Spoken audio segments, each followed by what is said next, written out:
तो गुरु जरा एक बार सोचो, क्या हो कि बाप के ऑफिस जाते ही सौतेली माँ अपने ही लौंडे का टुल्लू पंप पकड़ ले। बेचारा मासूम लौंडा कब तक ही अपनी इज्जत बचा पाएगा जब उसकी प्यासी माँ बाप के ना होने पर हर रोज नया नाच चालू कर दे। ठीक ऐसा ही कुछ होने वाला है हमारी आज की इस मूवी में, जब एक सौतेली माँ का दिल आ जाता है अपने लौंडे के ही हथियार पर। फिर इसके बाद वो किस तरह से अपने आइटम दिखाकर लौंडे को पानी में उतारती है और फिर अपने पानी से नहलाकर उसका शैम्पू निकाल देती है। ये सब आप देखोगे आज के इस मूवी में, इसलिए मैं आपको पहले ही डिस्क्लेमर दे दूं कि हाँ, मूवी थोड़ी सी सेंसिटिव होने वाली है। तो अगर आप ऐसे कंटेंट को एंटरटेनमेंट या एजुकेशनल पर्पस की जगह लेने के बजाय आप अपने दिल, दिमाग, गुर्दे, फेफड़े, किडनी या फिर गुप्तांगों में ले लेते हो तो प्लीज आप वीडियो को यहीं पर स्किप कर दीजिएगा, क्योंकि हमारा काम आपकी बताई हुई कहानी को एक्सप्लेन करना है, न कि आपकी भावनाओं की पलटा के लेना है। तो कहानी स्टार्ट होती है और हम मुट्ठल मजीद को देखते हैं। मुट्ठल मजीद की मुठिया का मटेरियल कोई और नहीं बल्कि उसकी ही सौतेली मॉम होती है।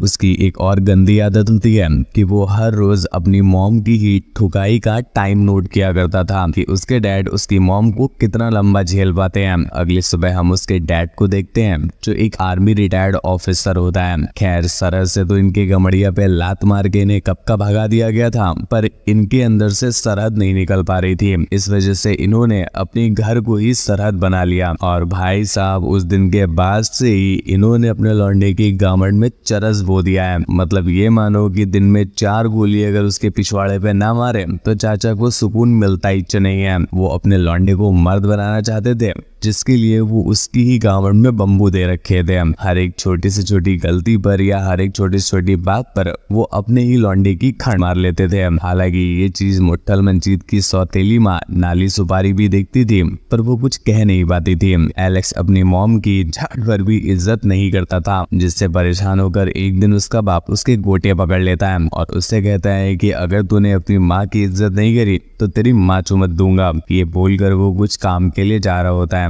पर जाने से पहले वो नाली सुपारी को समझा कर जाता है कि मेरे आने से पहले ये लौंडा मर्द बन जाना चाहिए और ये जिम्मेदारी तुम्हारी है, भले ही इसके बदले तुम्हें कुछ भी देना पड़े। ये सुनकर नाली सुपारी की आंखों में चमक सी आ जाती है, पर वो कुछ कहती नहीं। खैर, कुछ देर के बाद जब नाली सुपारी अपनी कार को लेकर कहीं बाहर जा रही होती है तो वो कार स्टार्ट नहीं होती, इसलिए वो मुट्ठल मंजीत से हेल्प लेने के लिए उसके रूम में जाती है, जहाँ पर वो देखती है कि मुट्ठल मंजीत अपनी पैंट उतारकर अपने हथियार को हाथों में लेकर ये शायरी गा रहा होता है। तुम उलझी झटो जैसी, मैं खड़े सा सीधा प्रिय, तुम मुरझाए लटके चुमचो जैसी, मैं तुम्हारी चूसा भीगा प्रिय, तुम ठुकी हुई 300 रुपए वाली फटे माल जैसी, मैं 500 रुपए दिहाड़ी वाला फटे हाल प्रिय, कुछ तुम कम करो कुछ मैं कम करूं, 200 ले लो तो करें कुछ कमाल प्रिय, तुम देती नहीं छुपाती जैसे कोई राजा का खजाना हो, प्यार भी तो करता हूँ पर तुम्हें लगता मैं भूत का दीवाना हूँ, प्रिय तुम टांग उठाकर तो देखो सहारा हम देंगे,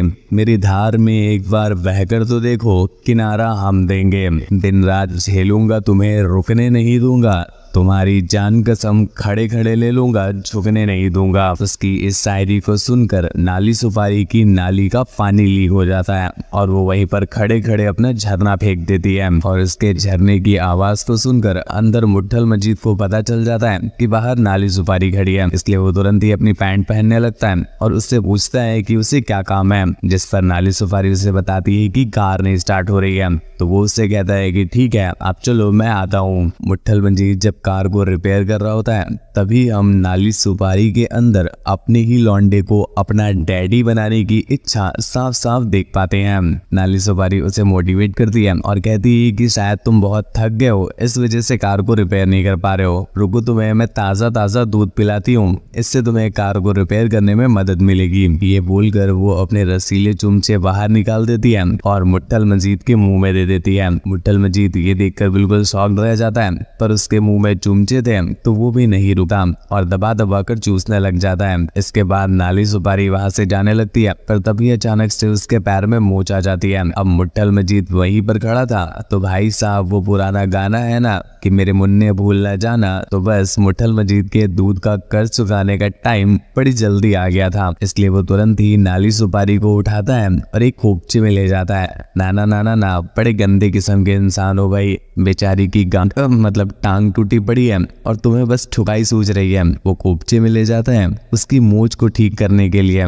उसी रात को नाली सुपारी बहुत छोटे छोटे कपड़े पहनकर मुट्ठल मंजीत के पास आ जाती है। जब वो टीवी देख रहा था वो अपनी छोटी ड्रेस को और ऊपर करती है और अपने दोनों टांगों को उठाकर उसके पैरों पर रख देती है और कहती है कि जिस तरह से आज सुबह तुम मेरे चूंचे दबा रहे थे वैसे ही चलो अब मेरे पैर भी दबाओ। पर तभी कुछ ही देर में नाली सुपारी उसका एक हाथ पकड़कर अपनी गहरी गुफा में उतार लेती है और उससे हाथ बाहर न निकालने के लिए बोलती है, जिसके बाद मुट्ठल मंजीत अपनी उंगली से ही उसकी गहरी गुफा की सफाई करने लगता है। अब तक मुट्ठल मंजीत भी बिल्कुल पागल सा हो गया था। वो बिना कोई देरी किए सीधा अपनी ही मॉम को झुका के पीछे से बेलना स्टार्ट कर देता है। इतनी लंबी बंदूक तो खुद मेजर साहब की भी नहीं थी, इसलिए आज इतनी लंबी बंदूक को अपनी गुफा में लेकर वो एक अलग ही चरम सुख के लेवल पर पहुंच जाती है। हालांकि इस चीज से नाली सुपारी को बुरा तो बहुत लगता है, पर अब वो उसके बंदूक की ताकत जान चुकी थी। वो समझ पा रही थी कि अगर एक बार फिर से वो बंदूक को तैयार कर दे तो इस बार तो वो उसकी बिल्ली के चीथड़े उड़ा देगी। अगले दिन वो मुट्ठल मंजीत को उसी बंद पड़ी कार में गर्म करने लगती है और अब तो मुट्ठल मंजीत भी बिल्कुल खुश चुका था। वो अपनी मॉम को उसी कार में पलटा के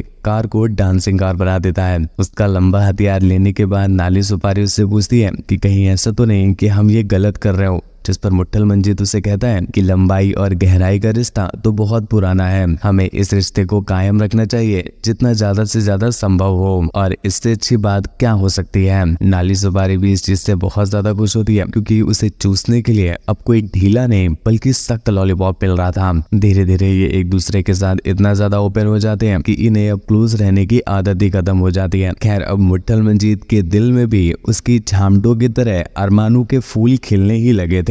पर तभी एक दिन किस्मत उसके खिले हुए फूलों पे मूत देती है। जब वो नाली सुपारी के लिए सुंदर सुंदर से फूल लेकर आता है पर वो देखता है कि उसका बाप घर पर आया हुआ है जो नाली सुपारी की नाली में अपनी सुपरा चला रहा है, और सुपरा की तेज रफ्तार की वजह से नाली सुपारी की फटके चार हो जाती है। थूकने के बाद नाली सुपारी लड़खड़ाते लड़खड़ाते किचन में अपने पति के लिए खाना बनाने आती है कि तभी पीछे से मुट्ठल मंजीत वहां पर आ जाता है जो उसके बड़े बड़े और मुलायम तरबूजों के बीच के छेद में उंगली करने लगता है। पहले तो नाली सुपारी को लगता है कि शायद ये उसका पति है जो एक बार फिर से उसकी नाली में अपनी सुपरा चलाना चाहता है, पर जैसे ही वो मुड़कर पीछे मुट्ठल मंजीत को देखती है उसकी फटके हाथ में आ जाती है। वो उसे समझाने लग जाती है कि तुम्हें बिल्कुल डर नहीं है क्या, इस तरह से जो तुम अपनी छोटी सी राइफल निकाल रहे हो अगर तुम्हारे बाप ने देख लिया तो तुम्हारी गम में गोली मारेगा। पर मुट्ठल मंजीत अब इतना ज्यादा गर्म हो गया था कि उससे रहा ही नहीं जाता। वो जबरदस्ती उसको पेलने लग जाता है जिससे नाली सुपारी को गुस्सा आ गया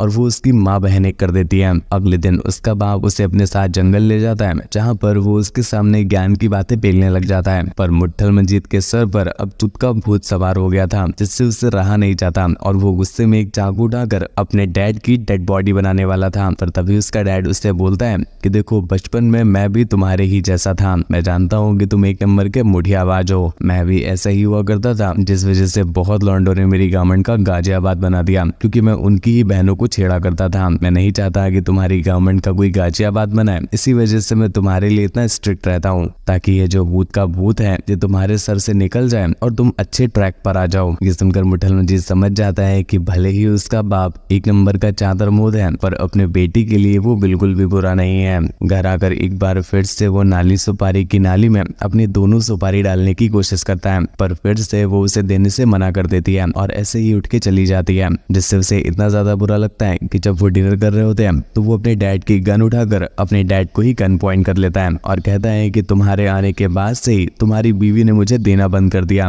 अभी तक हम कितना टांग उठाकर मजे कर रहे थे पर तुमने हमारे मजे पर मूत दिया। अब रुको, मैं तुम्हारी ही गवर्नमेंट का गुलकंद बना दूंगा जिसके बाद तुम्हारी बीवी एक बार फिर से मुझे देने लगेगी। पर यहाँ पर नाली सुपारी उसे ये सब कुछ ना करने के लिए बोलती है और कहती है कि अगर तुमने ये बकचोदी करी तब तो मैं तुम्हें और नहीं दूंगी। उसका डैड भी ये देखकर हंसने लग जाता है और उससे कहता है कि देखो मुट्ठल मंजीत, मैंने आज तुम्हें फाइनली मुट्ठल मंजीत से केवल मजीद बना दिया, वरना किसी मुठियाबाज लौंडे में हिम्मत नहीं है कि वो मेरी राइफल उठा सके। वो तो बस अपनी छोटी सी बंदूक से ही खेलता है और उसी में रोया करता है। पर आज तुम देखो मर्द बन गए हो, तुमने मेरी बंदूक पकड़ ली, प्लास्टिक वाली बंदूक पकड़ ली, और ये सब कुछ मैंने तुम्हारी मॉम से जानबूझकर करवाया था। मुझे अच्छे से पता है कि तुम मेरी बीवी को बहुत पेलते थे, ये सारी खबर वो मुझे रात में दिया करती करती थी। उसने मुझे तुम्हारे हथियार का साइज भी बताया, जिससे सुनकर मुझे बहुत खुशी हुई। तुम आगे चल के मेरे खानदान का नाम रोशन करोगे। पर देखो, मैं तुमसे कहता था ना, चुप का चमत्कार ही ऐसा है, जो एक बार चाट ले वो लौंडा रह ही नहीं सकता,